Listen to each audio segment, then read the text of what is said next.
भाई सबके प्यार छू के प्रणाम करता नहीं।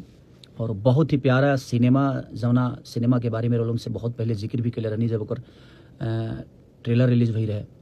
दोस्तों, अभी अभी खेसारी लाल यादव लाइव आए हैं। उन्होंने क्या बोला पहले वो सुनो।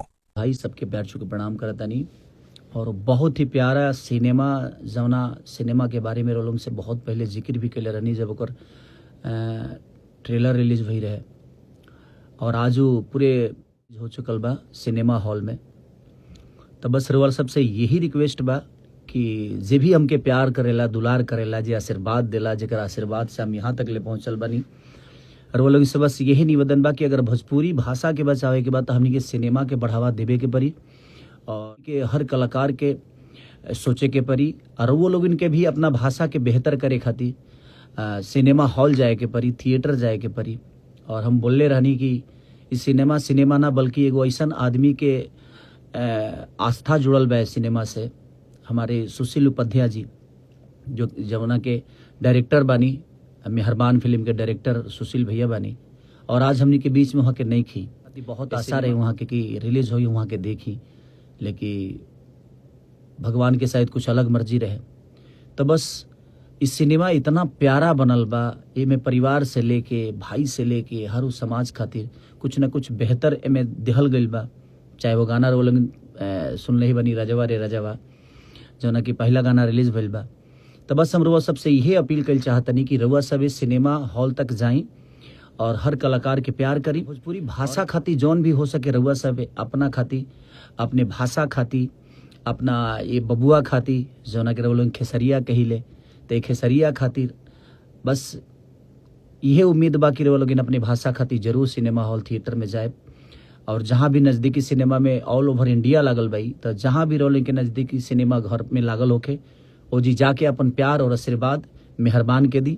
ऐसे जो बहुत ही प्यारा खूबसूरत ही फिल्म बनल बावे। और सुशील भैया की आखिरी इच्छा रहे कि हमनी के जाई सा वहाँ के साथे प्रचार करी जा, लेकिन वहाँ के हमनी के बीच में नहीं खी।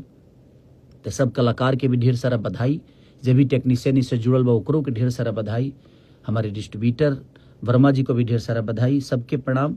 और वो लोग बस इस सिनेमा के बेहतर से बेहतर बनावे के प्रयास अपना तरफ से करी, हमनी के कोशिश के लिए बनी जा एगो बेहतर सिनेमा बनावे के। तो रो लोग इन कोशिश के बेहतर अंजाम तक पहुँचावे के। तो बस यही अपील के साथ हम सिनेमा आज रिलीज भइल बा, आज 31 तारीख के रिलीज भइल बा वो सिनेमा मेहरबान, जो उनकी रउआ सब के नज़दीकी सिनेमा हॉल में लागल बा। तो रउआ लोग अपन बस कितना रउआ लोग प्यार करी ले एक बार दिखाई खेसरिया के, और ढेर सारा प्यार के साथ इस सिनेमा में जौन भी कमी हुई ओकरो के वो सब शेयर करब, हम जरूर ओकरा पर विचार करब।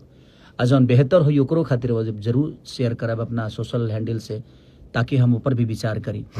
तो बस यही प्रयास के साथ हमनी के एगो बेहतर सिनेमा के हिस्सा बनल बनी जा।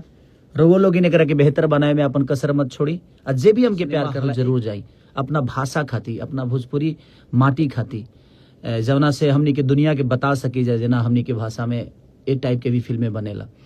तो प्लीज़ आप सबसे रिक्वेस्ट कि आप लोग अब जाइए और अपना प्यार आशीर्वाद इस खेसरिया को दीजिए जिस तरह आप लोग देते हैं।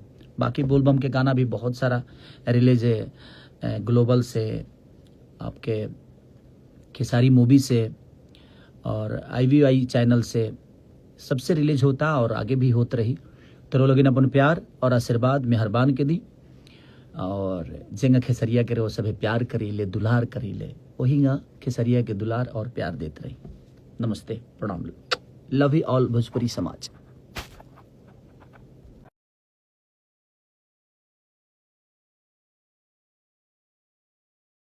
दोस्तों, दरअसल खेसारी लाल यादव को फिल्म मेहरबान रिलीज हुई है, जो कि बिहार, उत्तर प्रदेश के साथ साथ मुंबई, पंजाब और भी कई जगह पे रिलीज हुई। दोस्तों, वैसे अगर देखा जाए तो काफी दिन के बाद भोजपुरी इंडस्ट्री में कोई फिल्म रिलीज हुई है। भोजपुरी फिल्म इंडस्ट्री जिस हालत में है उस टाइम ये फिल्म रिलीज करना बहुत ही गर्व की बात है, क्योंकि आगे खाई है जानते हुए आप अपना कदम बढ़ा रहे हैं, ये प्रशंसा की बात है। वैसे वीडियो आपको कैसा लगा कमेंट करके जरूर बताएं।